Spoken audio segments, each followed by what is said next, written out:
by reminding us what Martin Luther King Jr. said.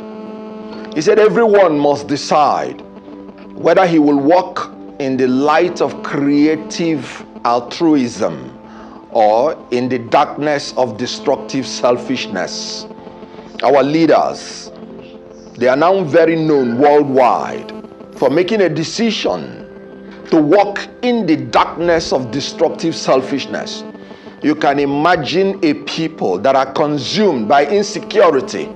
This morning, 15 persons have been killed in Agatu, local government of Benue State. In Northwest, they have become a basket case, have the highest number of out-of-school children. They are the poorest. And then, what people busy themselves to do is to be talking about an election that is 2 years from now. Just my people, as the hot, it don't happen. No, it can't be like saying all they can to Okonkwo get Tinubu time for this Nigeria. Man, not talk too much. So just listen to waiting talk for Rice TV this morning. What? Make sure you share this video. Make Tinubu see waiting this man tell him. What? Share. Drop a thought in the comments. Let me tell you, those sycophants that you saw there, they are not up to 1,000. All the political leaders in the Northwest, they are not up to 1,000. The population of Northwest in Nigeria is about 67 million persons. About more than 60 million persons. About 27% of the entire Nigerian population. Democracy is the government of the people, not the government of APC or some sycophants in the Northwest who are not interested in the welfare and security of their people, but in how to acquire power and money. It is shameful. We are not even up to 2 years of this regime, and people are consumed about who will be the next president in the next election. I tell you honestly, I feel disgusted. But like I said, they've made a choice to be walking in the darkness, pure darkness of destructive selfishness. These are people that steal what they don't even need. Let me give you an example of what I'm trying to say. If you recall, in Delta State, you saw how a drama went on there. Official defection to APC. In that podium that was in Delta State, you will see men who have been convicted by Supreme Court for bribery and corruption in dollars in the name of integrity. You will see men that have been known to be pocketing dollar in their danchiki openly, looking at whether anybody is seeing them. Those same people are still being called by their states to give account of their stewardship as governor, and they are evading by all means unknown to go and answer for what they have done. Their surname is now classified as dollar, and you saw some people there who are invited by EFCC to give account. So there you are seeing association of professional criminals made up of suspects, made up of accused, made up of convicts. These are facts. Are these people the people you think that will give you light of creative altruism? I have now known the philosophy of APC. In Delta State, their spokesperson came out and mentioned the ideology. They say they are taste of palm wine politicians. And let me tell you something about palm wine. My father was a traditional chief and had a DOC, a palm wine tapper, that brings palm wine for him in the morning every day. The one that the bottom has not reached the ground, always swell. And that palm wine, if you don't refrigerate it, it can change taste more than 20 times in a day. And if you allow it to stay a day or two, it will be so strong you can use it to make local gin, kai kai. So these are politicians that are unstable like water. I guarantee you that a lot of them will work even for the opposition come in the next 2 years, because they are taste of palm wine politicians. They say when the taste of palm wine changes, they also change. So you are talking about chameleon. Okay. Who work All right, Mr. Okonkwo, I know today we don't have that much time with you, so I just want to step in at this point. I was reading an article, an interview granted by a senator who just defected from NNPP to APC, and in his estimation, he says, there are no parties, there are no ideologies, it's just the alphabet. The only thing that differentiates the political parties in Nigeria are letters of the alphabet. Now, in this instance, you're somebody who has come from Labour Party. We see the issues happening inside Labour Party. There's APC, which is now being accused of dangling the carrot, offering contracts and all sorts of juicy goodies for people to come and defect. There's PDP, which has its own issues. What's the way forward? Because it seems that all of the political parties are made up of the same people who, as you have called them, are palm wine drinkers who change drinking pattern several times of the day. What's the way forward for the Nigerian citizen? You know, like I said, I wanted to conclude on the fact that the election in the Northwest is going to be determined by 60 million persons, not by 1,000 sycophants. The way forward is very simple. You have known that I got disgusted with what even the opposition parties are doing. But thank God, the election of 2027 is going to be between the people of Nigeria and the ruling party, because democracy is the government of the people. The way forward is that there is a need. You know, there is a saying that your biggest teacher is your last mistake.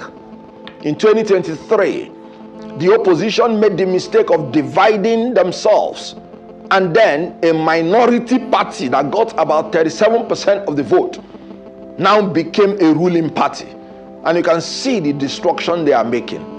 The way forward is that the opposition should come together in a coalition, and when they come together, they will give Nigerians the alternative in integrity, in character, in learning, in knowledge. And I'm telling you, Nigerians will speak. And Nigerians must remember that in Nigeria today, when you vote, you have to defend your vote. So Nigerians must come together. The opposition must come together, set their house in order, and then take out this government that has become a scourge on the Nigerian people. Okay, I'd like to ask you this.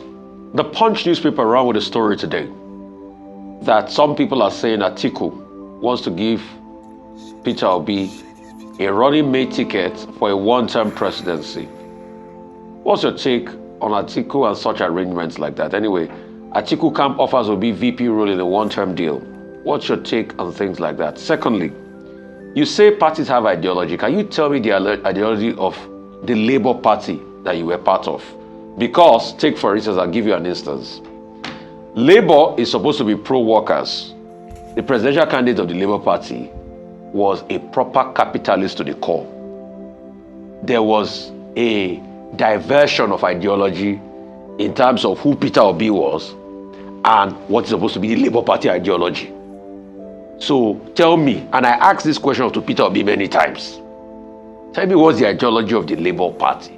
Because if a capitalist, par excellence, is running on a Labour Party that believes in workers' rights, are very social in its outlook, then there's a diversion of ideology. So tell me what the ideology of Labour Party is, and tell me what you think about this Atiku Abubakar, saying he wants to offer Peter Obi a deal, VP, for a one-term deal. Well, you see, in politics, candidates have the choice to get into their own discussion and negotiation.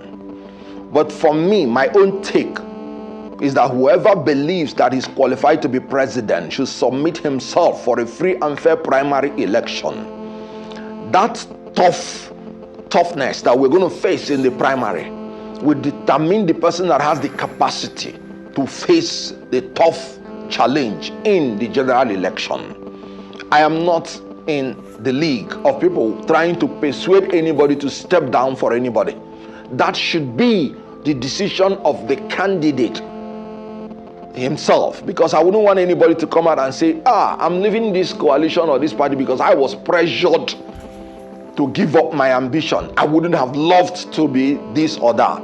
So whatever Atiku or Obi are discussing should be left for them. But for me, whoever wants to contest for the presidency should submit himself and contest for the presidency and let the people decide. That's what I'm going to say on that. Okay. Now, the Labour Party ideology question I ask you, please. What's the Okay. Labour? Yeah. yes, the Labour Party ideology, remember, it's a workers' party.